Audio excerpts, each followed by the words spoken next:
अस्सलाम वालेकुम व्यूअर्स, आज मैं आपके साथ बहुत ही मज़ेदार और चटपटे से चटनी भरे आलू वाले कबाब बनाने की रेसिपी शेयर कर रही हूँ, जो शायद आपने आज से पहले कभी नहीं खाए होंगे। बहुत ही टेस्टी बन के तैयार होते हैं और बहुत ही आसान सी रेसिपी है। तो आपने वीडियो को फुल वॉच करना है बगैर स्किप किए और स्टेप्स को मुकम्मल फॉलो करना है। तो ऐसे ही मज़ेदार से आलू वाले चटनी भरे कबाब आपके भी बनके तैयार होंगे। आप देख सकते हैं, देखते ही कितने डिलीशियस लग रहे हैं। तो चलिए हम रेसिपी देख लेते हैं कि ये मज़ेदार से चटनी भरे कबाब किस तरह से बनके तैयार होंगे। तो इसके लिए मैंने 1 किलो आलू लिए थे, इनको बॉयल किया था और इनको छील के मैंने फ्रिज में रख दिया था 10 से 15 मिनट के लिए। और उसके बाद इनको मैंने इस तरीके से मैश कर लिया है कि बिल्कुल अपने पतला सा पेस्ट नहीं बनाना, बल्कि इस तरह से थोड़े थोड़े मोटे से दरदरे से आपने आलू जो से हैं, चाहे तो इनको ग्रेट कर लें, चाहे हाथ से पीस लें या फिर छुरी से आप काट के बारीक बारीक भी इनको मैश कर सकते हैं। अब इसके अंदर नमक डालूँगी हस्बे ज़ायका, लहसुन अदरक का पेस्ट डालूँगी 1 टेबल स्पून, पानी के बगैर ऐड कीजिएगा पेस्ट।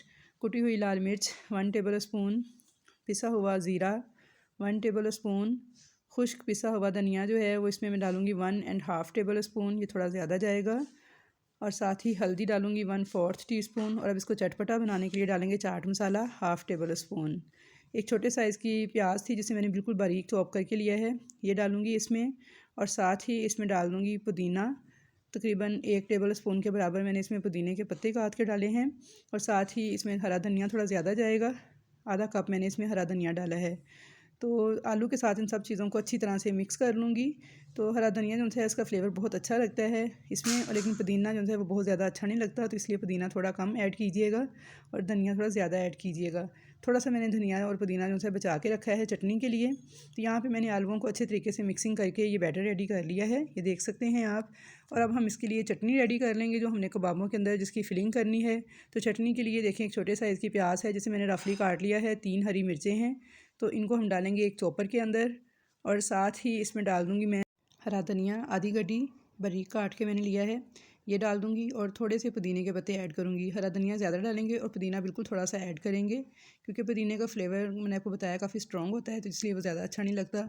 साथ ही 1 नींबू का रस है जो मैंने इसके ऊपर डाल दिया है। और अब पानी डाले बगैर हम इसको चॉप करके चटनी रेडी कर लेंगे। तो यहाँ पर देखिए चटनी हमारी रेडी हो चुकी है। तो अब इसमें 1/2 टीस्पून नमक और 1/2 टीस्पून कुटा हुआ ज़ीरा ऐड कर देंगे, अच्छी तरह से मिला लेंगे इसको। अब ये चटनी हमारी तैयार है फिलिंग के लिए।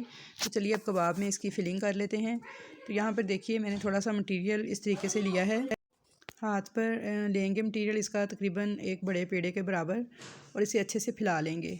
तो ये देख सकते हैं आपके, मैंने हाथ पे पहले उसे पेड़े की शक्ल में मटेरियल को लिया है, फिर हल्का सा इसे प्रेस करके फैला लिया है। और अब इसके सेंटर में हमें चटनी ऐड करनी है एक छोटे चम्मच के बराबर, भी थोड़ी सी ऐड कीजिएगा, बहुत ज़्यादा नहीं। तो अब इसके किनारों को पकड़ के हम सेंटर में ला के इस तरीके से मिला देंगे जैसे हम कचौरी को बंद करते हैं। तो ये देखिए अब इसे हाथ से थोड़ी शेप दे लेंगे कबाब की, इस तरह से गोल गोल करके हल्का सा प्रेस कर लेंगे। तो ये देखिए ये चटनी भरा कबाब हमारा एक तैयार हो चुका है। इसी तरह मैं अपने बाकी सारे कबाब रेडी कर लूँगी। तो यहाँ पे मैंने सारे कबाब रेडी कर लिए थे। अब मैं एक अंडा लूँगी और इसको मैं बीट कर लूँगी अच्छे से। तो क्योंकि हमने कबाब को फ्राई करना है इस अंडे की मदद से, तो इसे अच्छे से हम कांटे के साथ पहले बीट कर लेंगे और उसके बाद फिर इन कबाब को फ्राई करते हैं। अब इस अंडे के अंदर डिप करके सारे कबाब जो से हैं 2 से 3 टेबल स्पून मैंने ऑयल गर्म किया था फ्राइंग पैन में, तो अंडे में डिप कर करके सारे कबाब मैंने इसमें फ्राइंग के लिए डाल दिए हैं। तो यहाँ से थोड़ी सी मेरी वीडियो मिस हो गई है, कबाब डालते हुए मैं नहीं दिखा सकी, लेकिन बस देखिए थोड़ा सा मैंने ऑयल डाला है, तकरीबन 1.5 टेबल स्पून के बराबर उसे गर्म किया था और अंडे में डिप करके तमाम कबाब जो से हैं वो फ्राइंग पैन में फ्राई होने के लिए डाल दिए थे। जैसे ही एक साइड से अच्छा सा गोल्डन सा कलर आया तो मैंने इसकी साइड को चेंज कर दिया है। दोनों साइडों से इस तरह बस हल्का हल्का इनको फ्राई कर लेंगे प्यारा सा गोल्डन कलर आने तक। तो ये देखिए कबाब हमारे बहुत प्यारे फ्राई हो चुके हैं। अब मैं इनको डिश आउट कर लूँगी। तो यहाँ पे मैंने सारे कबाब टिश्यू पेपर पे प्लेट पे रख के निकाल लिए थे और इनको मैंने थोड़ा सा गार्निश कर लिया है खीरे और 2 सब्ज़ मिर्चें लगाकर। तो बहुत ही ज़बरदस्त किस्म के बहुत ही मज़ेदार से हमारे आलू के चटनी बड़े कबाब तैयार हो चुके हैं। तो आई होप व्यूअर्स कि आप सबको मेरी आज की ये वीडियो पसंद आई होगी। वीडियो पसंद आई तो इसे लाइक कीजिएगा, चैनल पर फर्स्ट टाइम आए हैं तो चैनल को सब्सक्राइब किए बिना मत जाइएगा, ताकि आपको मेरी नई आने वाली तमाम वीडियो इसी तरह देखने को मिलती रहें। तो इंशाल्लाह ताला मिलूँगी नेक्स्ट फिर नई अच्छी वीडियोज़ के साथ, अच्छी रेसिपीज़ के साथ। तब तक के लिए मुझे दीजिए इजाज़त। अल्लाह हाफिज़।